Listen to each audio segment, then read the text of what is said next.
하나님의 선민이라고 자타가 믿었습니다. 출애굽할 때의 주변 나라들은 여리고 성이라고 하는 난공불락의 성에서도 나오지 못했습니다. 구름 기둥과 불 기둥이 앞서고 거기에 거의 거짓대처럼 보이기는 하는데 홍해를 건넜다는 사실들을 들었습니다. 풍문을 통해 듣는 기적 같은 일, 도대체 저 거짓대들이 저 광야에서 저 수십 년 동안 어떻게 굶어 죽지 않았느냐, 새벽마다 뭐 이상한 게 내려서 먹는답니다. 도대체 저 인간들이 40년 동안 신발도 옷도 없었는데 어떻게 살았는가? 신발도 옷도 떨어지지 않았다고 합니다. 도대체 저 많은 사람들이 광야의 도적대들을 만났을 때 어떻게 이겼는가? 그 지도자 모세란 노인이 손을 들면 전쟁을 이기고 모세가 손을 내리면 전쟁을 져서 아론과 훌이 팔을 받치고 있으니까 전쟁을 이겼답니다. 들리는 소문마다 전부 다 신비로운 이야기들이 묻어 있었기 때문에 가나안 지방 첫 성이었던 여리고 성의 백성들이 한 번도 전쟁에서 져본 적이 없는 여리고 백성의 백성들이 싸울 생각을 안 했습니다. 저 인간들은 뭐지? 저 거짓대들인데, 저 200만 명이 된 거짓대들이 저게 벌써 죽어도 몇 번이나 죽었을 텐데 저것들은 뭐지? 야훼라고 하는 신이 도와주는가 보다. 그래가지고 여리고 성 사람들이 가만히 있다가 보쌈 싸듯이 이렇게 말려서 다 죽어버린 거죠. 돌이 다 무너져가지고 그 여리고 성이 멸망되어서 이스라엘 백성들이 승리했지 않습니까? 그 여리고 성에서 승리해서 여호수아 시대가 지나고 한참 지나서 여호수아가 죽은 다음에 사무엘이 죽은 다음에 사울, 다윗 이런 사람들이 쭉 임금 노릇을 합니다. 그러다가 여러분 지난주에 말씀드렸듯이 다윗의 아들 솔로몬 시절에 나라가 북이스라엘 남유다로 나누어지, 우리나라처럼 이렇게 남북이 나누어집니다. 그러다가 또 수백 년이 흐르다가 이제 북이스라엘의 멸망이 도래했습니다. 그럼에도 불구하고 주변의 나라들은 이 이스라엘은 야훼라고 하는 신이 도와주는 이상한 나라다 생각을 하고 있었습니다. 사실 조금 두려워했습니다. 거기다가 이스라엘 사람들 역시 자기들은 선택된 민족이다, 선민이다, 구별된 민족이다, 우리는 천국의 백성이고 나머지 저 이방 사람들은 지옥의 땔감으로 잠시 이 땅에 보내신 것이다, 뭐 이렇게 생각을 하고 있었던 하나님의 백성 이스라엘이 망합니다. 오늘은 북이스라엘의 멸망의 마지막 임금 호세아 시절의 이야기입니다. 호세아는 쿠데타로 정권을 잡은 사람입니다. 부정한 방법, 부정한 선거 같은 것으로 정권을 잡았다 이런 말이 있죠. 총칼을 가지고. 자, 그럼에도 불구하고 이 호세아가 아주 독특한 사람입니다. 우리 성경 말씀을 잠시 읽어보겠습니다. 이제 호세아 시절에 나라가 망하는데 읽어봅시다. 시작. 아수르 왕 살마네셀이 올라오니 호세아가 그에게 종이 되어 조공을 드리더니 호세아 제9년에 아수르 왕이 사마리아를 점령하고 이스라엘 사람을 사로잡아 아수르로 끌어다가 여러 고을에 들어오더라. 저기 보면 호세아가 성경에 나오는 선지자 호세아가 아닙니다. 동명이인입니다. 북이스라엘의 마지막 임금 호세아, 우리나라 2조 말기의 철고순 같은 사람입니다. 호세아가 아수르가 쳐들어오니까 이제 빕니다. 아이고 형님들, 그러면서 이제 뇌물 바치고 이제 조공을 바쳤습니다.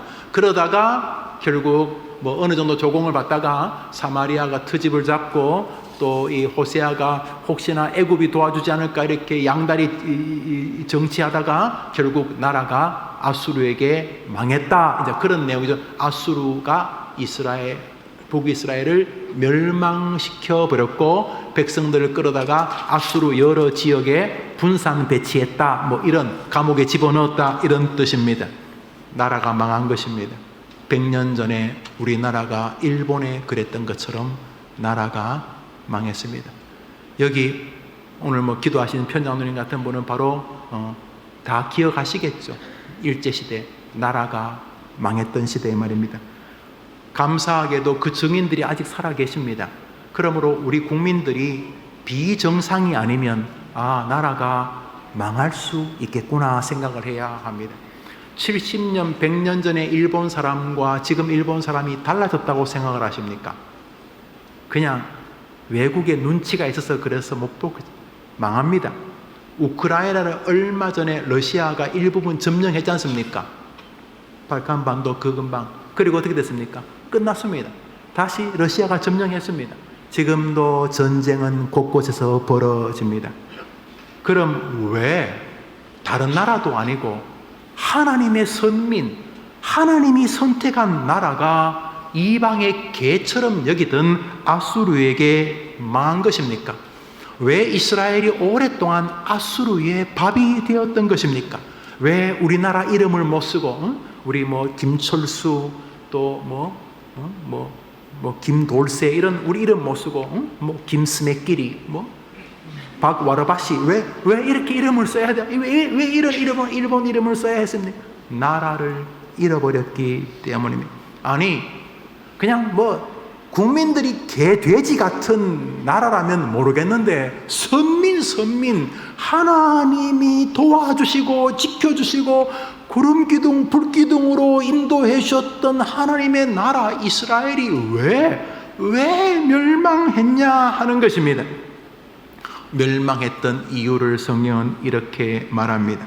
읽읍시다. 시작. 이 일은 이스라엘 자손이 자기를 애굽의 왕 바로의 손에서 벗어나게 하신 여호와께 죄를 범하고 다른 신들을 경외하며 점차로 불의를 행하여 여호와를 배역하여 모든 성읍에 산당을 세우고 목상과 아세라상을 세우고 이방 사람같이 그곳 모든 산당에서 분향하여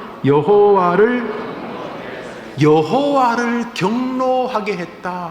하나님을 진노하게 했다. 무엇 때문에?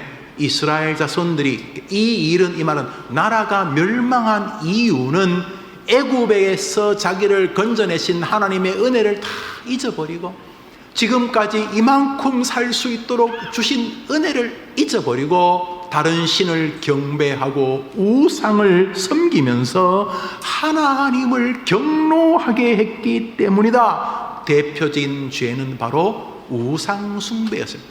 왜 나라가 망했는가? 하나님을 경노하게 하는 죄를 지었기 때문인데 그 대표적인 죄가 우상 숭배였다 이런 것입니다.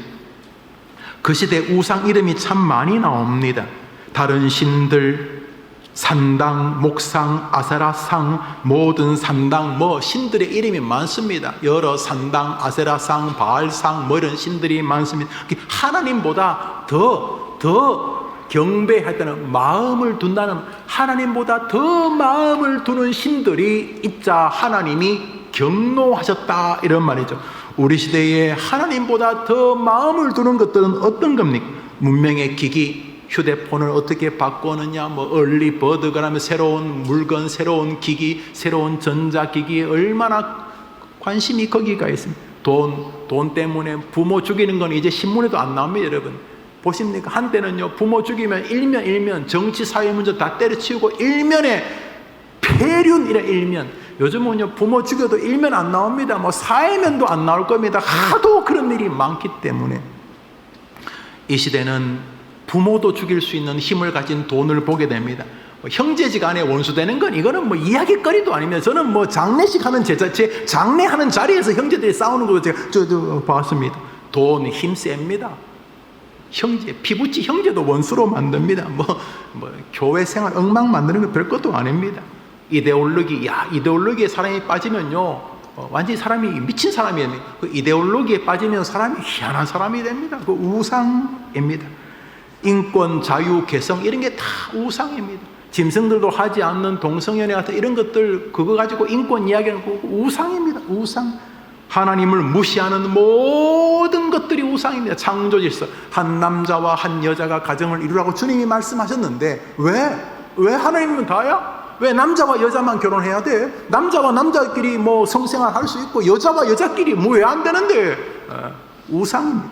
우상입니다. 특별히 이 시대의 우상 숭배는 사람입니다.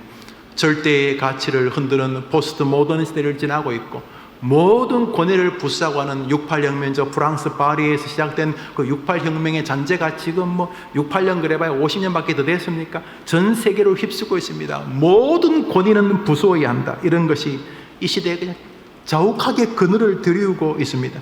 그러다 보니 뭐 약간의 이렇게 감미로운 게 있어요. 평등 뭐 이런 소리는 합니다만 그 권위의 훼손과 우리가 말하는 일반적인 인간적인 인격적인 인륜적인 창조 질서를 무너뜨리면서 잠시 해방감은 느끼지만 그 공격을 인류가 다 받게 되는 것입니다. 권위의 훼손이 가져온 이 처참한 가정, 이 권위의 훼손이 가져온 처참한 믿음 생활, 이 권위의 훼손이 가져온 이 반인간적이고 반인륜적인 일들을 보십시오. 이 옳고 그름의 기준이 완전히 망가진 것은 하나님의 질서, 하나님이 정하신 법칙을 우습게 여기는 것입니다. 이 시대에 거기에 발맞춰서 현재 여러 정치 지도자들이 아주 황당한 악법인, 이름은 잘 붙였습니다. 차별금지법, 평등법, 가정법 이라면서 가정을 붕괴하고 그 소수의 성소수자를 배려한다는 이유로 다수의 국민들과 특별히 자라고 있는 우리 장래의 행복한 가정과 복된 가정을 이루어야 될 우리 다음 세대 학생들의 정신을 완전히 좀먹고 있는 것은 이 시대의 우상 숭배가 아닐 수가 없습니다. 북이스라엘은 이렇게 우상 숭배로 하나님을 대해야 될 정신세계가 망가졌을 때 하나님이 진노하셨습니다. 북이스라엘의 멸망 앞에는 그 악이 있었습니다. 또 하나, 북이스라엘의 멸망 앞에 아주 중요한 또 하나의 악이 있었습니다. 열왕기하 17장을 읽습니다. 시작. 여호와께서 각 선지자와 각 선견자를 통하여 또 내 종 선지자들을 통하여 너에게 전한 모든 율법대로 행하라 하셨으나 그들이 듣지 아니하고 여호와의 율례와 경계하신 말씀을 버리고 허무한 것을 뒤따라 허망하며 여호와 보시기에 악을 행하여 그를 경노하게 하였으므로 여호와께서 이스라엘에게 심히 노하사 그들을 그의 앞에서 제거하시니 오직 유다 지파 외에는 남은 자가 없더라. 하나님이 선지자, 선견자, 당신의 종들을 보내어서 하나님의 말씀을 전했는데 그 말씀을 전하는 자를 따르는 자와 그 전하는 말씀을 거부하고 심지어 그 전하는 자를 죽이는 자들이 있었습니다. 다시 말해 하나님이 말씀하실 때 국민들이 그전까지는 모세가 말하면 그 말씀을 따랐고 여호수아가 말하면 그 말씀을 따랐는데 나라가 멸망하기 직전에는 하나님이 말씀하시면 따르는 그룹과 반대하는 그룹이 존재했으며 결국 국론이, 정신세계가, 신앙이 분열로 이루어졌습니다. 끊임없이 말씀을 전하고 말씀을 배척하고 말씀을 전하고 말씀을 전한다고 때려 죽이고 말씀 전하면 감옥에 집어넣고 예레미야 같은 사람이 말씀을 전하니까 웅덩이 파서 집어넣고 말씀을 전하지 않아서 할 수 없어 말씀을 전하면 또 두드려 패고 말씀을 왜 두드려 패냐 말씀 전하는 사람도 옳은 것 아니냐 옳기는 뭐가 옳으냐 온 나라가 분열 분리 이스라엘이 멸망하기 전에 나라에는 우상 숭배와 국민 분열이 양대 산맥처럼 나라를 붙잡는 기운이었다는 것입니다. 특별히 국민들이 하나님의 말씀 앞에서 그때는 국민들이 나라를 사랑하자는 말이 하나님의 말씀을 따르자는 것이었습니다. 우리가 힘을 합치자 이 말은 하나님의 말씀을 따르자. 이스라엘은 신정국가, 하나님이 통치하는 국가이기 때문에 우리가 하나님의 말씀을 쫓아가자는 것이 국민들이 하나 되는 힘이었습니다. 우리나라는 어떤 것이 될까요? 우리 좋은 나라 만들자. 우리 아이들도 잘 사는 나라 만들자. 우리가 세계에서 제일 가난했던 나라인데 이렇게 선배들이 애를 썼으니 이보다 더 훌륭한 것을 후손들에게 물려주자. 자긍심 있는 대한민국의 백성이 되게 하자. 뭐 이런 것 아니겠습니까? 국민 분열.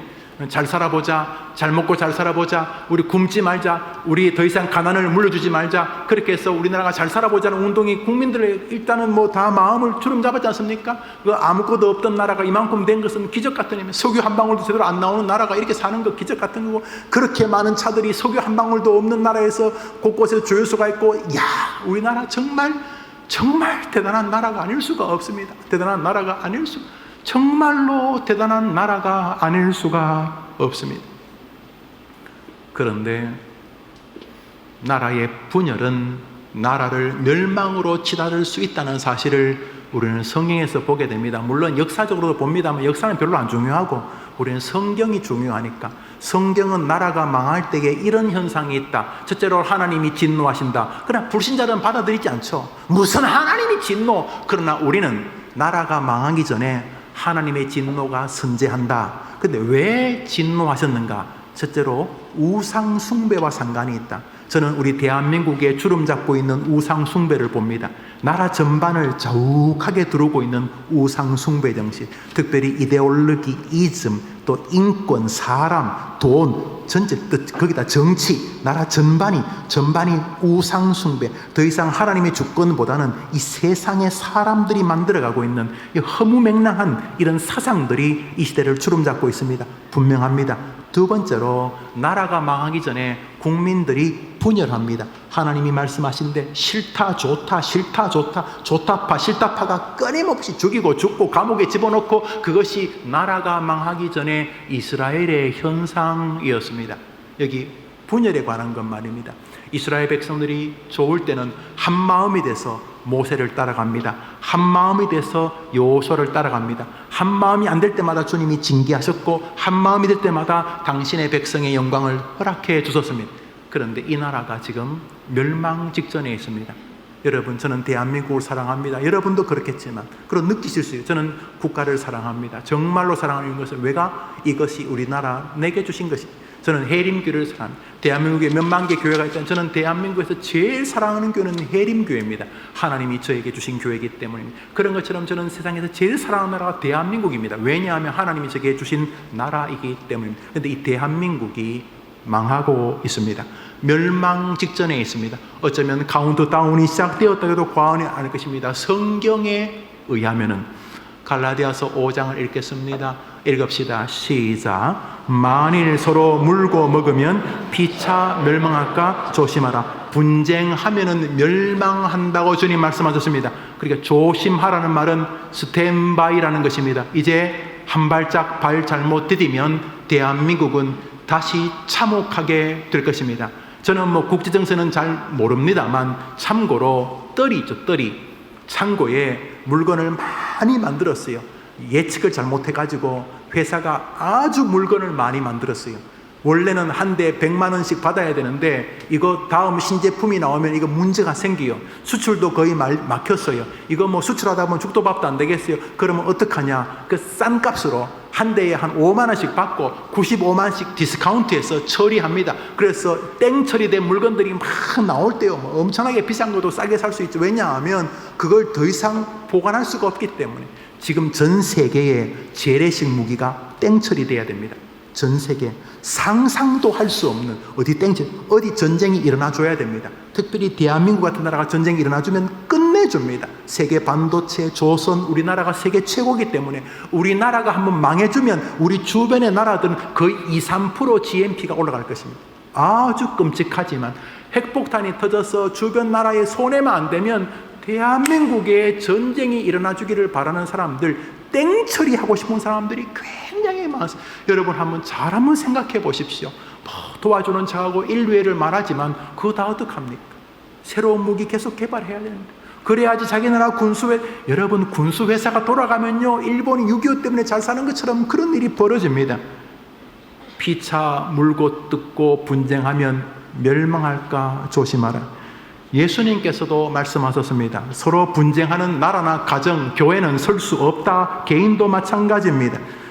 마가복음 3장 예수님 말씀입니다. 시작. 예수께서 말씀하시되 만일 나라가 스스로 분쟁하면 그 나라가 설 수 없고, 만일 집이 스스로 분쟁하면 그 집이 설 수 없고 망하는. 그렇습니다. 부부가 막 싸우고 아버지 엄마가 싸우는 가정이 그거 안 망하겠습니까?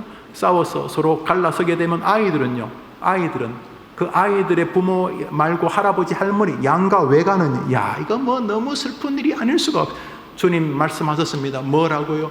스스로 분쟁하는 나라마다 설 수 없다. 멸망한다는 것이죠. 누가요? 예수님이 말씀하셨습니다. 그런 면에서 여러분, 우리 대한민국은 해방 76년 만에 멸망 앞에 서 있습니다. 북이스라엘의 멸망이 장난처럼 그들에게 순간 다가와 버렸습니다. 북이스라엘의 멸망은 어떤 면에서 우리 조국을 향한 현재 진행의 경고입니다. 말씀드렸듯이 월남이라고 불러죠. 지금 이제 베트남이라고 부릅니다. 월남과 월맹이 있었습니다. 월남 아시죠? 베트남 동방의 보석, 동방의 파리라고 불렀습니다. 프랑스가 지배하면서 정말 아름답게 만들었습니다. 이데올로기가 문제가 되었습니다. 프랑스가 정신없이 돈을 투자했지만 안 되었습니다. 어설프게 미국이 뛰어들었습니다. 싸우고 싶지 않았지만 베트남 전쟁에 미국이 뛰어들면서 뒤죽박죽이 되었습니다. 그랬어요. 월맹의 군사력은 60분의 1, 80분의 1, 어떤 사람은 8,000분의 1이라고 말합니다. 미국이 있으니까. 8,000분의 1이어도 안 되었습니다. 결국 공산화됐고 전쟁이 끝나고 몇 개월 만에 300만 명이 죽었습니다. 대부분의 기독교인들을 죽였죠. 300만 명이 죽었습니다. 무슨 일이 벌어졌습니까? 군사력이 아무리 많아도 안 됩니다. 전 세계가 다 도와줘도 공산화를 못 막았습니다. 그때 베트남의 가장 대표적인 종교는 불교였습니다. 성녀들이, 좌익에 빠진 성녀들이 데모하고 분신하고 그러면서 나라 전반이 좌익 우익으로 완전히 혼돈에 빠졌습니다. 여러분, 월남 전쟁이 1000년 전 이야기가 아닙니다. 몇십 년 전의 이야기입니다. 우리나라가 멸망 앞에 있습니다. 76주년 광복절 아침입니다. 1945년 8월 15일, 그날도 오늘처럼 주일이었습니다. 76년 만에 맞습니다. 참 기쁜 일이 아닐 수가 없습니다.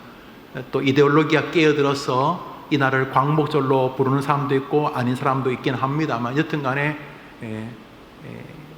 건국절로 부르는 사람도 있긴 합니다만, 그걸 떠나서 우선 광복이란 개념, 그렇죠. 일본으로부터 다시 나라를 찾다는 건 귀한 일이죠. 독립운동 하시는 분 노래 가셨죠. 김좌진 장군, 이승만, 김구, 중국, 미국, 여러 곳에서 독립운동 하셔 훌륭한 분들입니다. 독립운동도 많이 했고, 아우네 장터에서 유관순, 누이 같은 분들이 많이 썼습니다. 그렇죠. 그러나 우리가 다 알다시피 그런 독립운동을 하신 국민들의 저력이 없었던 건 아니지만은 미국이 히로시마와 나가사키에 두 반의 원자폭탄을 터뜨리면서 전쟁이 끝난 것을 잘 압니다. 하나님이 미국을 사용하신 거죠. 하나님의 은혜로 우리가 해방을 맞았습니다. 너무 감격스럽 잊지 않아야 되겠죠. 너무 고마운 것. 그러나 왜 우리에게 해방이 필요했을까요? 우리나라가 망했기 때문입니다. 왜 망했는데요? 그 시절 영국에서는 지하철이 다니고 있으면 지하 100m 뚫어서 지하철이 다니고, 우리나라는 그 정치 몰입애들이 사색 당파 싸우고 있었습니다. 다 말이 됩니다. 말이 안 되는 게 있겠습니까만, 노론 소론 남인 북인 하면서 끊임없이 정치 몰입애들이 온 국민을 분쟁으로 몰아넣었습니다. 말의 꼬리를 잡았습니다. 여러분, 말 꼬리를 잡는 건 너무 위험합니다. 이런 식입니다. 야, 역시 부모님에게 효도하는 것이 정말 훌륭한 일입니다. 그러면 반대편이 저놈 죽여라! 아니, 부모님에게 효도하는 게 왜 죽을 일입니까? 너가 부모에게 효도하자는 말은 은근하게 임금님은 덜 효도해야 된다는 충성을 약간 비꼬는 게 있는 것 아니냐? 아니에요. 부모님에게 효도하자는 뜻이지 내가 임금님을 왜 욕합니까? 너가 임마 부모님 효도하자고 강조하는 것은 임금님을 약간 무시해도 된다는 그런 약간 나쁜 생각이 있기 때문이 아니냐? 죽여라! 너무 황당하니까 웃지도 않죠. 여러분, 말을 꼬리 잡기 시작하면 다 말이 됩니다. 다 말이 돼. 다 말이 됩니다. 가족을 소중히 여깁시다. 이렇게 말하면 저놈 죽여라! 나라를 우습게 여기고 자기 가족밖에 모르자는 말 아니냐? 저런 놈이 나라를 혼란스럽게 하는 놈이다. 말이 안 되는 거잖아요. 가족을 소중히 여기자는 게 나라를 사랑하지 않자는 말이 아닌데, 한마디를 걸어가지고 사람을 죽이는 게 사색당파였습니다. 지금 우리나라 정치 패널들이 나와서 텔레비에서 하루 종일 하는 짓거리가 그런 것들입니다. 끊임없이 국민들을 호도합니다. 아무것도 아닌 것을 가지고 국민들을 분열하고 있습니다. 6.25 하나님의 은혜로 해방이 왔습니다. 1945년부터 1950년 6.25가 남겨진 5년 동안 정치적 무주공산이었습니다. 특별히 갑자기 해방이 오면서부터 중국 독립운동했던 독립파들, 미국 독립했던 독립파들, 또 독립운동할 때는 좌익 우익 그냥 나라 살리자는데 그 정신이 좀 모여 있어가지고 그냥 일본군 기차 습격할 때는 좌익 우익 같이 했는데, 해방이 오자마자 이승만을 비롯한 우익파나 또 김구는 좀 덜하지만 박헌영을 비롯한 좌익파나 전혀 이 관이 다르기 시작했어요. 그래서 또 이 5년 동안 여러분처럼 우리 해방 공간이 완전히 그냥 이 사이에서 또 해방이 오자마자 또 고질병이 터져가지고 나라를 하나로 이끄는 것이 아니라 또 니냐 내냐 좌냐 우냐 그러면서 6.25가 터지기 전까지 또다시 새로운 사색당파가 우리 조국을 휩싸였습니다. 전쟁이 났습니다. 한마디로 그 시절을 보면은 분열의 시대였습니다. 그리고 일제의 밥이 되고 분열의 시대였습니다. 그리고 6.25 전쟁이 터졌습니다. 성경은 우상 숭배와 분열의 대가가 참혹하다고 말합니다. 여러분 지금 우리나라를 어떻게 보고 계십니까? 무엇이 느껴집니까? 우리나라 전반에 흐르고 있는 것은 분열입니다. 아주 심각한 상황입니다. 성경에 의하면 우리나라는 멸망의 초입에 들어선 지 오래입니다. 어른과 아이들이 기성세대와 젊은 세대로 반목합니다. 꼰대, 그러면 철없는 버릇없는 것들, 이렇게 노동자와 사용자가 비난합니다. 노동자는 사용자를, 사용자는 노동자를 배려해야 되는데 서로 비난합니다. 나라의 에너지가 사라지고 있습니다. 페미니즘으로 남성과 여성 사이 분열입니다. 20대 사이에 묘한 표심의 변화가 있다고 합니다. 남성 20대와 여성 20대의 차이가 보여집니다. 본의 아니게 함께 해야 될 아름다운 남녀의 관계에 긴장이 발생합니다. 백성은 정부를, 정부는 백성을 비난합니다. 무엇보다 국민들을 이 위기에 화합하고 이끌어야 될 정치 지도자라고 하는 사람들이 분열이 무엇인지를 날마다 코미디처럼 보여줍니다. 우리 대한민국이 멸망 앞에 있습니다. 성경에 의하면은 미국 보스턴대 교수를 결국 지냈지요. 엘리 위젤, 1986년도에 노벨상을 받았던 엘리 위젤 박사가 말합니다. 인류를 망하게 하는 것은 분노와 분쟁이다. 분노와 분쟁이다. 인류를 망하게 하는 것은 핵폭탄이 아니고 분열과 분쟁이다. 이렇게 말합니다. 인류의 미래를 망하게 하는 가장 무서운 악은 분쟁과 미움과 정오와 분열이다. 이것이 엘리 위젤의 말입니다. 도산 안창호 훌륭한 분이죠. 훌륭한 기독교인이었습니다. 참 이런 지도자가 그립습니다. 참 이런 지다. 부족함은 없는 것 아니지만 이승만이 필요한 시절입니다. 훌륭한 김구, 물론 좀 정치 감각은 떨어지지 모르지만 국민들의 마음을 모을 수 있는 김구 같은, 조만식, 안창호, 서재필 같은, 남궁호 같은 지도자가 너무나 그립습니다. 모든 사람이 있을 때 저 사람이 애국자구나, 저 사람이 하나님을 경외하는구나, 아니 불신자 정치인이라 해도 저 사람이 하늘을 두려워하는구나, 국민을 사랑하는구나, 저 사람이 정말 이 나라를 사랑하는구나 하는 이런 지도자들이 너무도 그리운 시절입니다.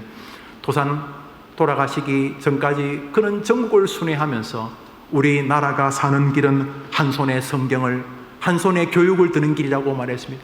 도산은 끊임없이 이 나라가 사는 길은 복음과 교육뿐이라, 그래서 사람들은 예수를 믿어야 되고 사람들은 배워야 한다고 도산이 끊임없이 말했습니다. 이렇게 말하니 일본이 좋아합니까? 여러 번 옥고를 치릅니다. 결국 옥고 감옥 생활의 후유증으로 돌아가시게 됩니다. 1938년 돌아가시기 전에 하신 말씀 여러분 교과서도 나오지요. 그분이 하신 말은 이것입니다. 그분이 전국을 다니면서 깨달은 게 있습니다. 우리 민족이 서로 사랑해야 하겠습니다. 서로 사랑하면 살고 서로 물고 뜯으면 망할 것입니다. 이 도산 안창호가 전국을 순회하면서 강의하고 다니면서 느낀 게 뭐냐면 일본이 문제가 아니다. 일본이 문제가 아니고 우리 민족이 다시 서로 사랑하고, 성경 말이죠, 물고 뜯으면 멸망한다는 것을 깨달았습니다. 그렇습니다. 물고 뜯으면 개인이나 가정이나 교회나 국가나 멸망합니다. 베트남의 이야기는 역사적인 이야기지만 오늘 히스기야, 이 아수르의 이야기는 성경의 이야기입니다.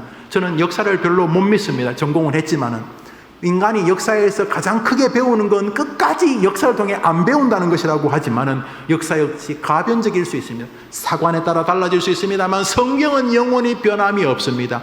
하나님을 경노하게 하면 망합니다. 하나님을 경노하게 했던 두 가지 이유는 우상 숭배와 국민의 분열이었습니다. 이것이 첫 번째로 북이스라엘의 멸망이 우리에게 주는 두렵고도 끔찍한 교훈입니다. 왜냐하면 우리가 거기 도달해 가고 있기 때문입니다. 오늘 본문은 또 하나의 아주 무섭고도 어떤 면에서 소망적 주제를 줍니다. 그것은 지도자와 관련된 것입니다. 멸망 당시 말씀드렸듯이 북이스라엘의 지도자는 호세아 임금이었습니다. 그는 쿠데타로 권력을 잡았습니다. 부정한 방법으로, 부정한 선거를 통해서 권력을 잡았다, 이런 뜻이 될 것입니다. 그런데 성경은 그것을 굳이 애써 부각시키려 하지 않습니다. 왜냐하면 그 사람은 특별히 남들보다 더 악한 사람은 아니었기 때문입니다. 여전히 악한 인간이었지만 그 사람은 시대의 사람이었습니다. 그저 기름장어라 그러죠. 무슨 문제가 있으면 여기 미꾸라지처럼 묘하게 빠져나가는 그런 기름장어 같은 인간이 이 호세아였습니다. 시대의 사람이라는 것은 시대 정신을 읽었다는 것이 아니라 요령껏 시대를 이렇게 미꾸라지처럼 피해가는, 애국심도 없고 신앙심도 없고 뚜렷한 정치관도 없이 그저 자기 영달을 위해서 이럴 때는 국민들을 이렇게 이용하고 저럴 땐 저렇게 국민들을 속여가면서 사는 그런 정치 몰입에, 정치 쓰레기가 이 호세아였다 하는 것입니다. 그런 사람들이 정치하면 안 되는데, 국민들이 부디 그런 사람을 끌어내려야 되는데 말입니다. 열왕기하 17장 읽습니다. 시작. 유다의 왕 아하스 제12년에 엘라의 아들 호세아가 사마리아에서 이스라엘 왕이 되어 9년간 다스리며 여호와께서 보시기에 앙을 행하였으나 다만 그전 이스라엘 여러 왕들 같이 하지는 아니하였다. 아수르의 왕 상말에셀이 올라오니, 여기 성경에서 필요 없는 말 같은 걸 하나 써놨습니다. 호세아가 몹쓸 인간이기는 한데 최고로 몹쓸 인간은 아니었다. 그 전에 더 대단하게 못난 인간들이 많았다는 거죠. 악하긴 한데 최고로 악한 인간은 아니었는데 호세아 때 나라가 망합니다. 이 호세아는 시대를 이렇게 장어 미꾸라지처럼 미끌미끌 빠져나가는 사람이었습니다. 이래 보고 아이고야 빌어야 되겠다 싶으면 아수르한테 조공 바치고, 우리는 하나님의 백성입니다, 싸우자, 이런 게 아니고 아수르한테 아이고 알아서 기는, 그리고 이렇게 기다가도 가만히 있어봐, 애굽이 더 세나 하고 애굽하고 이 양다리 외교를 하다가 나라가 망해버리는데요. 이 사람은 강자가 나타나면 적절하게 비굴하게 빌고 애국심도 시대정신도 없는 그저 그런 시대의 산물이었다, 이런 이야기입니다. 지도자감이 아니었던 것이죠. 성도는 지도자의 가치를 오늘 히스기야에서, 오늘 이 동시대의 인물이었던 히스기야에서 발견해야 합니다. 자, 북이스라엘을 멸망시킨 아수르가 약간 다시 정비해서 남쪽 유다를 치러 옵니다. 그때 임금이 아하스, 히스기야의 아버지가 돌아가시고 그 다음에 아하스의 아들 히스기야가 임금 노릇할 때 북이스라엘을 접수했던 아수르가 남쪽 유다까지 쳐들어왔습니다. 그러니까 호세아와 아수르의 통치 기간은 거의 겹칩니다. 열왕기하 18장입니다. 읽읍시다. 시작. 이스라엘 왕 엘라의 아들 호세아 제3년에 유다 왕 아하스의 아들 히스기야가 왕이 되니 그가 그의 조상 다윗의 모든 행위와 같이 여호와께서 보시기에 정직하게 행하여 그의 여러 산당들을 제거하며 아세라 목상을 찍으며 이스라엘 하나님 여호와를 의지하였는데 그의 전후 유다 여러 왕 중에 그러한 자가 없었으니 곧 그가 여호와께 연합하여 그에게 떠나지 아니하고 여호와께서 그와 함께 하심에 그가 어디로 가든지. 저기 보십시오. 이스라엘 왕 엘라의 아들 호세아 제3년에, 호세아 9년에 망하거든요. 호세아 3년에 유다 왕 아하스의 아들 히스기야가 왕이 되었는데 그는 그의 조상 다윗의 행위의 길을 걸어가서 여호와 보시기에 정직하게 행하여 여러 산당 우상들을 제거하며 하나님만을 의존하였더니 하나님이 어디를 가든지 그와 함께 하셨다, 이런 이야기입니다. 여러분 말씀드리죠. 아무리 시대가 어려워서도 저는 철종, 고종, 순종 모릅니다. 철고순 저 만나본 적도 없고요. 그런데 그때 영조, 정조, 세종이 우리나라 마지막 임금이었다면 우리나라 운명은 달라졌습니다. 달라졌습니다. 분명히 달라졌습니다. 그런데 지도자를 만난 복이 없죠. 북은 지도자 복이 있다고 그러고 있습니다만 여튼 간에 한 나라가 망할 때에 아래 한 나라에는 망하지 않았습니다. 얼마 후 북이스라엘을 멸망시킨 아수르가 이제 남쪽 유다 히스기야가 정치하고 통치하고 있던 나라에 쳐들어옵니다. 읽읍시다. 시작. 히스기야 왕 제14년에 아수르 왕 사네립이 올라와서 유다 모든 견고한 성읍을 쳐서 점령하며 힘이 셉니다. 뭐 힘 센 거 어떡하겠어요? 힘이 센데요. 쟤들이 힘이 세고 뭐 어떡하겠어요? 힘은 걔들이 세서 벌써 유다 성읍 몇 개가 부서졌어요. 쉽게 말해서 어디입니까? 일산 또 어디죠? 저 통일로 그 옆에 그 뭐죠? 파주. 그 부분이 이미 점령이 되었어요. 이제 한 30분 내려오면 서울 김포공항 그 근방으로 이제 넘어오는 거예요. 좀 있으면 이제 이 성내동 이제 미사로 와요.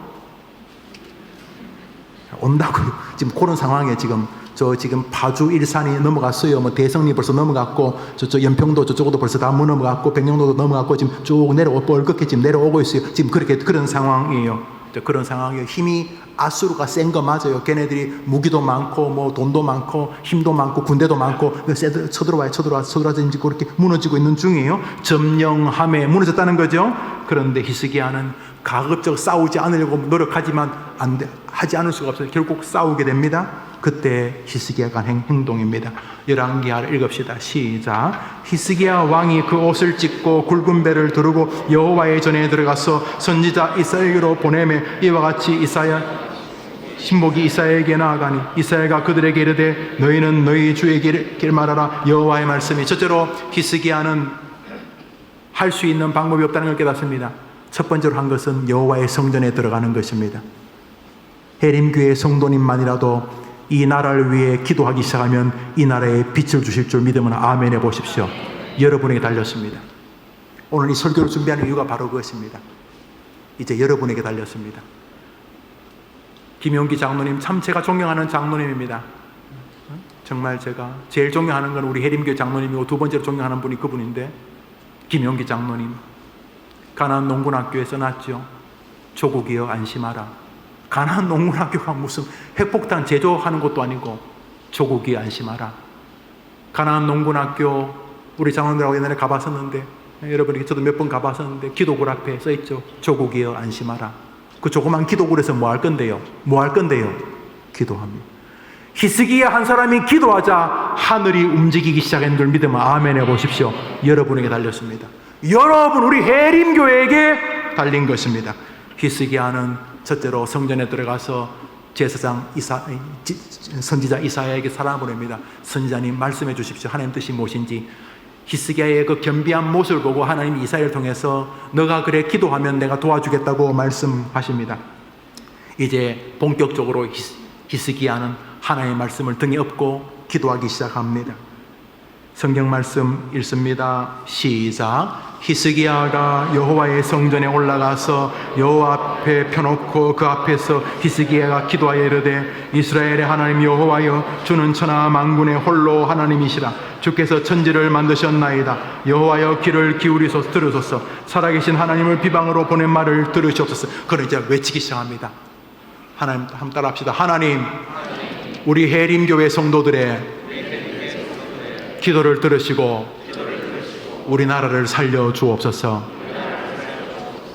기도하면 들으실 믿음 아멘 해보십시오. 이 민족에게는 기도 운동이 벌어져야 합니다. 우리 민족에 기도의 바람이 불어지게 되기를 바랍니다. 먼저 여러분이 나가셔서 오늘은 저 뒤에다가 이름 적어놓고 가십시오. 성소 기도회.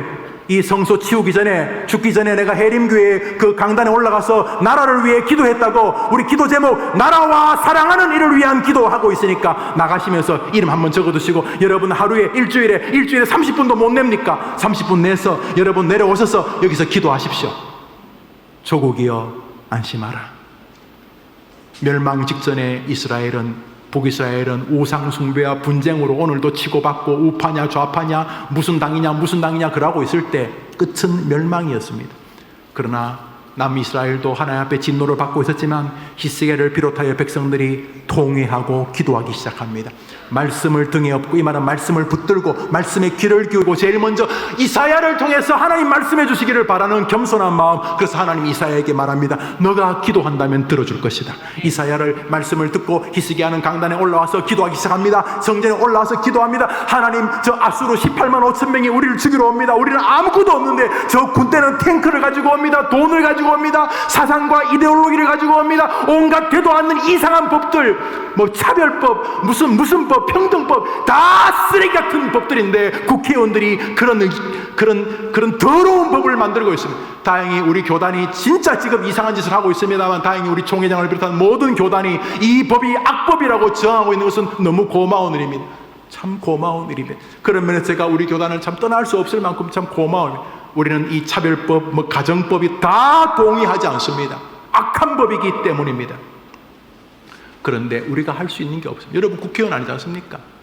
이제 국회의원 만나서 조심스럽게 말해도 뭐 목사들에게 좋은 말 하지만 뭐 쉽겠습니까? 사랑하는 여러분, 그러나 길이 있습니다. 하나님의 방식이 있습니다. 성전에 와 기도하면 뒤집어질 줄 믿습니다. 열왕기하 19장을 읽습니다. 시작. 이는 여호와의 말씀이라. 내가 나와 나의 종 다윗을 위하여 이 성을 보호하여 구원하리라. 이 밤에 여호와의 사자가 나와서 아수르 진영에서 군사 18만 5천 명을 친지라. 아침에 일찍 일어나 보니 다 송장이 되었더라. 할렐루야. 아침에 기도하고 나와 보니까 18만 5천 명이 다 송장이 되어 있는 거예요. 우리는 하나님의 방법을 믿습니다. 불신자들은 이 모든 것을 받아들이지 않겠죠. 무슨 뭐 전쟁은 무슨 얼어 죽을 전쟁이야. 저는 우리나라 전쟁이 날 것이라고 생각을 합니다. 안 나는 것이 정말 너무 이상. 내가 북한 사람이라도 전쟁을 안 한다는 게 말이 안 되는 것인데, 그것은 하나님께서 지금 누군가의 기도를 들어주시기 때문이라고 저는 믿습니다. 하나님이여 역사해 주시옵소서. 우리가 기도하면 들어줄 줄 믿습니다. 미나미, 고이소, 아베, 다시 해볼게요. 미나미, 고이소, 아베, 뭐 같습니까? 고이소 그러니까 과자 같죠? 그건 고소미입니다. 미나미는 미나리의 사투리가 아니고 사람 이름입니다. 우리나라를 통치했던 일본 총독들의 이름들입니다. 알지 몹쓸 사람들이죠. 이 중에서 1935년부터 42년간 약 7년까지 우리나라를 통치해서 창시 개명을 시작한 사람이 미나미라는 사람입니다. 조선어 금지법도 미나미가 시작했습니다. 우리나라 총독 일본에서 파송한 우리나라 대통령 같은 짓을 했습니다. 그런데 그 미나미가 자기 본국의 사람들과 대화했던 것을 누구가 적어놨는데 거기 이런 글이 있습니다. 조선에는 죽음을 두려워하지 않는 이상한 군대가 40만이 있다. 조선에는 웬만한 것은 다 시킨 대로 알아서 기는데 알아서 기고 예배 드리지 말라면 알아서 다 기고 대부분 다 그러는데, 조선에는 죽음을 두려워하지 않는 40만의 이상한 군대가 있다. 그것들은 예수교도들이다.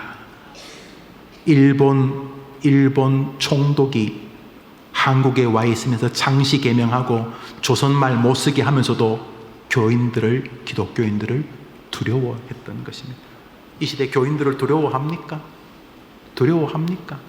식당은 4명씩만 앉으면 몇백 명이 앉고, 지하철은 몇천 명, 하루에 몇백만 명이 타도 교회는 몇천 명이 모여도 10명, 20명 예배드리라고 장난처럼 대하는 것은 더 이상 교회를 두려워하지 않기 때문입니다. 그것도 별로 중요한 것이 아닙니다. 중요한 것은 이 위기 시절에 하나님은 우리들을 지켜보신다는 것입니다. 저 정치 몰입애들 욕할 거 없습니다. 주님은 우리를 보시는 것입니다. 나는 너희들 히스기야가 기도하면 너희 나라를 살려주겠다. 독립선언서를 제정했던 33인 가운데 16명이 기독교인인 거 아시죠? 전국의 기독교인들이 몇십만 명이 안 되었을 때 민족 지도자 33명 중에 16명이 기독교인이라는 말은 이미 기독교인들은 애국자의 반열에 선두주자였다는 것을 알 수가 있습니다. 이승만, 김구, 서재필, 안창훈, 유관순 모두가 기독교인 아닙니까? 김구 선생님의 어머님 곽알련 여사의 이야기가 자주 나옵니다. 김구 선생님 어머님 곽권사님이 끊임없이 아들 놓고 애국자가 되라, 애국자가 되라고, 감옥에 있는 아들에게 가서 또 애국자가 되라고 했던 엄마를 봅니다. 그 시대 기독교는 애국과 붙어 있었습니다. 그러므로 애국과 기독교를 분리하려고 하는 것은 악한 것입니다. 종교와 정치가 분리되자는 말은 정말 죄송하지만 쓰레기입니다. 거짓말입니다. 종교와 정치가 분리되자는 말은 일본 놈이 미나미인가 이게 미꾸라지인가 이놈이 한 것, 요가면 안 되고 이 사람이 한 것입니다. 왜요? 자꾸 기독교인들이 애국 이야기하니까, 그래서 자꾸 교회는 교회, 정치는 아닙니다. 교회와 정치는 분리될 수가 없습니다. 모든 기독교인들이 예수를 영접하면 자기 나라의 애국자가 됩니다. 평소에 자기 나라 아프리카를 싫어하는 사람이 예수를 영접하면 아프리카의 애국자가 되고요. 평소에 대한민국을 헬조선 하던 사람이 예수를 영접하면 자기 나라를 사랑하는 애국자가 되는 것입니다. 정치와 종교는 절대로 분리될 수 없어요. 그 정치인들이 올바른 진리를 말하는 것을 싫어서 하는 소리입니다. 대신에 목사가 목회는 안 하고 항상 정치만 하고 다니면 목사를 그만두고 정치하러 가야 되겠죠. 그럼에도 불구하고 정교 분리라는 말은 멋진 말이 아닙니다. 속임수인 것입니다. 어떻게 정치와 분리됩니까? 껌 하나 살 때도 이러면 세금 내잖아요. 껌에 세금, 정치와 분리될 수. 여러분 도로교통하면 벌금, 정치와 전기 많이 쓰면 전기세가 좀 많이 올랐던 정치와 분리될 수 있는 불가능합니다. 쇼입니다. 거짓말입니다. 그러므로 기독교인들은 깨어 있어야 하는 것입니다.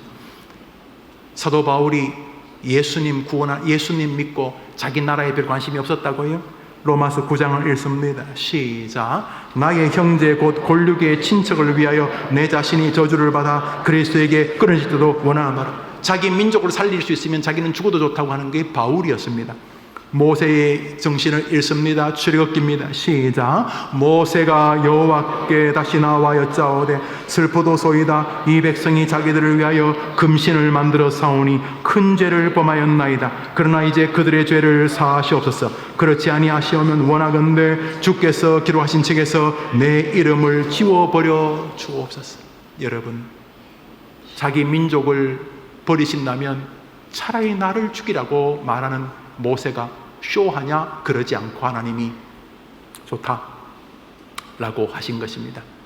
주님, 이 시대는 나라를 사랑하는 사람들이 필요합니다. 여러분, 나라가 무너지면 여러분이 그렇게 사랑하는 여러분의 꿈이 사라집니다. 여러분이 나라가 무너지면 여러분이 사랑하는 아이들을 담보할 수 없게 됩니다. 종군 위안부, 여러분, 그게 먼 이야기가 아닐 수 있습니다.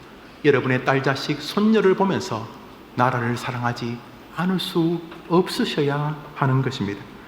애국심, 나라를 사랑하는 것은 하나님이 기뻐하시는 것이 틀림없습니다. 다윗이 왜 역사에 등장합니까? 애국심 때문이었습니다.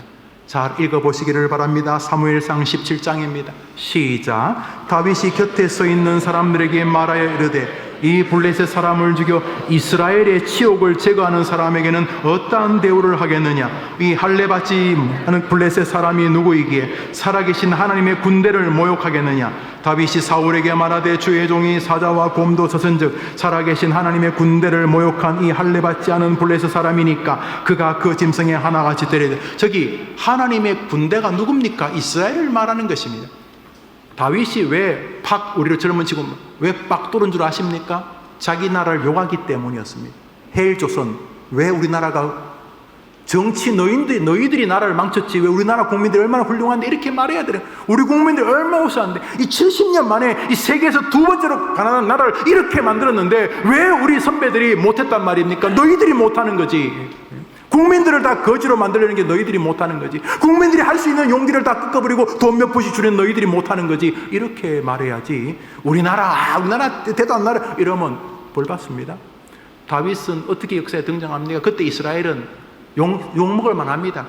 골리앗이 욕하는데 사울하고 군인들이 다 폭 죽어가지고 욕하면 아이고 어쩔 수 없죠. 그러고 있는 건데, 근데 다윗이 전쟁에 왔다가 자기 나라 이스라엘을 욕하고 하나님 욕하는 걸 듣고 이 다윗이 견딜 수가 없는 거예요. 저 개 같은 인간이 어찌 하나님의 군대, 우리 대한민국을, 우리 이스라엘 욕하는가? 그러는 동안 하나님이 다윗을 역사의 중심에 세웠습니다. 특히 청소년들, 여러분의 나라를 사랑하는 아이가 되면, 야, 너 태극기 세력이냐?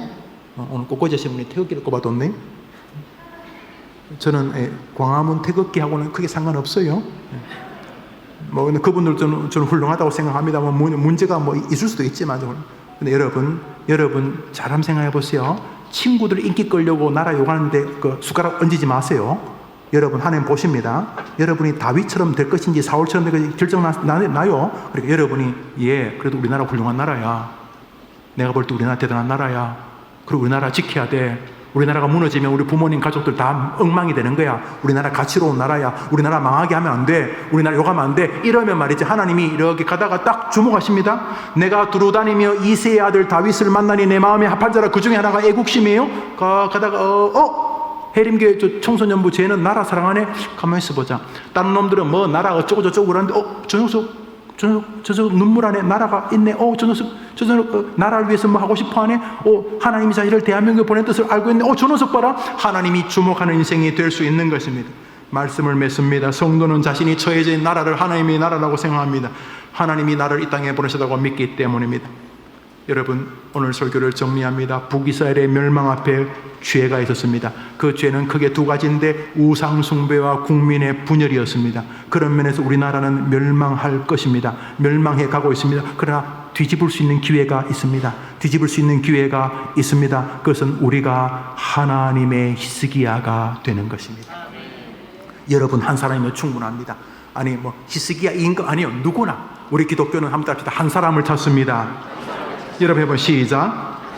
여러분 한 사람이 기도하기 시작하면 우리 민족을 히스기야의 기도를 들으신 하나님이 동일한 분이기 때문에 여러분의 기도를 들으실 줄 믿습니다. 하나님이여 이 나라를 도와주시옵소서. 그리고 이 나라에 올바른 히스기야와 같은 지도자를 보내어 주시옵소서. 여러분 그놈이다 맞아요. 그러나 정치인을 뽑을 때 주목하셔야 됩니다. 여러분 전쟁은 정치의 지도자의 싸움입니다. 누가 대통령에도 속지 마십시오. 속으면 안 됩니다. 그 자리에 이순신이 있는가 원균이 있는가 다른 세계입니다. 그 나라 그 같은 시대에 김일성이가 있는가 김정일이가 있는가 박정희가 있는가.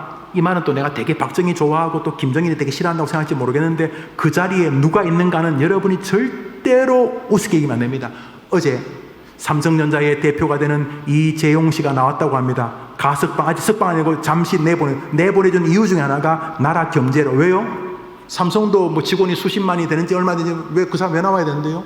왜 그 사람 왜 나와야 되냐면 그 사람이 대표이기 때문에, 지도자이기 때문에. 그 사람을 별로 안 좋아하는 사람도 뭐 어쩌고저쩌고 하지만 일단은 우리나라 삼성이라고 하는 회사가 잘 굴러가야지 된다는 생각은 동의를 하는데 그 사람 왜 풀어주는데 지도자가 굉장히 중요하다는 것을 불신자들도 인정하기 때문입니다. 그러면서 여러분 서 있는 곳에 믿음의 지도자가 되어야 하는 것입니다. 뭐 100만 명, 1000만 명을 호령 안 해도 여러분 동생, 여러분 친구, 여러분 동료, 여러분 성도, 여러분 전도회에서 여러분은 지도자가 되어야 됩니다. 여러분 가정에서 예수님을 전하고 나라를 사랑하게 되기를 바랍니다. 하나님이여 이 나라를 도와주시옵소서. 이 나라가 우상 숭배와 분열에서 벗어날 수 있도록 하나님이여 지도자를 이끌어서 한 지도자를 세워서 많은 지도자를 세워서 온 국민들이 하나 되어 하나님이 기뻐하는 아름다운 나라로 이끌게 도와주시옵소서. 북이스라엘과 76주년 8.15가 우리에게 주는 감격스럽고도 두려운 교훈인 것입니다. 하나님이여 이 삼천리 반도 금수강산을 도와주시옵소서. 이번 한 주간 나라를 위해 기도하는 여러분 되기를 바랍니다. 우리 찬송가 한 장 부릅시다. 580장입니다.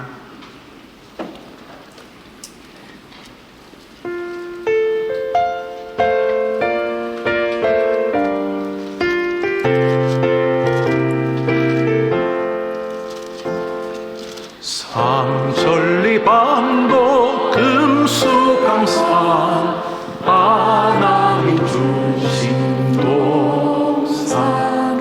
삼천리 반도 금수강산 하나님 주신 이 동산에 알릴만한 사방의 일꾼을 부르네. 거기 아래 일가려고 그 누가 대담을 누가 이 나라를 위해서 하나님의 마음을 마음을 시원하게 할까? 우리 해림교회 자신과 자신의 가정만을 위해서가 아니라 나라를 위해 기도합시다.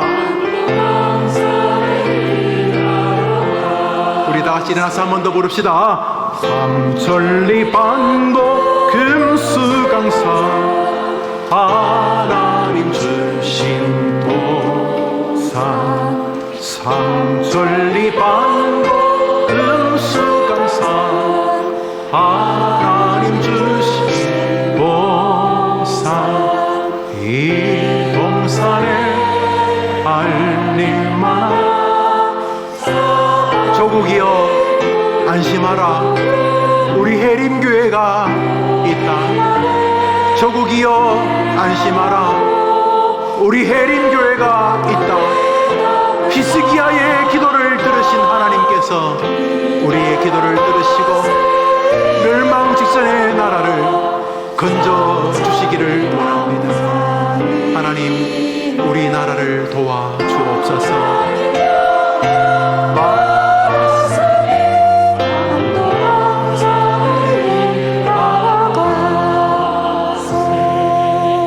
우리 시간 한 번만 기도할까요? 하나님 우리 나라를 도와달라고 기도해 주십시오. 여러분 분열의 대가는 참혹합니다. 여러분 정말 남북한이 붙으면 우리 이길 것 같습니까? 월남 한번 생각해 보십시오. 이데올로기가 무너지면 무서운 결과가 나옵니다. 프랑스, 영국이 어마어마하게 쏟아 부어줘도 결국 못 이겼습니다.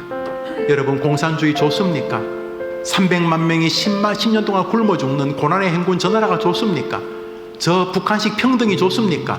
저 북한식 국가가 다 책임져 준다는 사회주의가 정말 좋습니까? 속지 않아야 되겠습니다. 여러분 며느리가 남자고 여러분 사위가 여자였으면 좋겠습니까? 어린 아이가 어릴 때부터 호모섹스, 동성 섹스를 학교에서 배우면 좋겠습니까? 여러분 이 나라를 도와달라고 기도하십시오. 특별히 우상숭배, 돈, 말도 되지 않는 평등, 이상한 인권 이런 것도 굉장히 위험합니다. 그 자체가 좋은 것임에 틀림없어도 하나님 창조주를 어긋나게 하는 것은 나라를 망하게 하는 것이라고 성경에 말하셨습니다. 또 분열을 기도 안 싸우는 곳이 있었습니다. 뭐 영혼함이 싸우고 남자와 여자가 싸우고 기성세대와 젊은 세대가 싸우고 노동자와 사용자가 싸우고 온 나라가 여야로 나누어 싸우고 나라가 분열하고 있습니다. 사단에게 속지 않게 해달라고 기도해 주십시오. 지도자를 달라고 기도하십시오. 여러분이 지도자가 되게 해달라고 기도하십시오. 우리 교회가 요셉 총무처럼 지도자를 키우는 교회 되게 해달라고 기도해 주십시오. 하나님 이 나라를 도와달라고 기도합시다. 우리 주여 외치고 기도합시다. 주여! 하나님 대한민국을 도와주옵소서. 대한민국 우리나라를 도와주옵소서. 이 나라를 도와주옵소서. 전쟁 나서는 안 되겠습니다.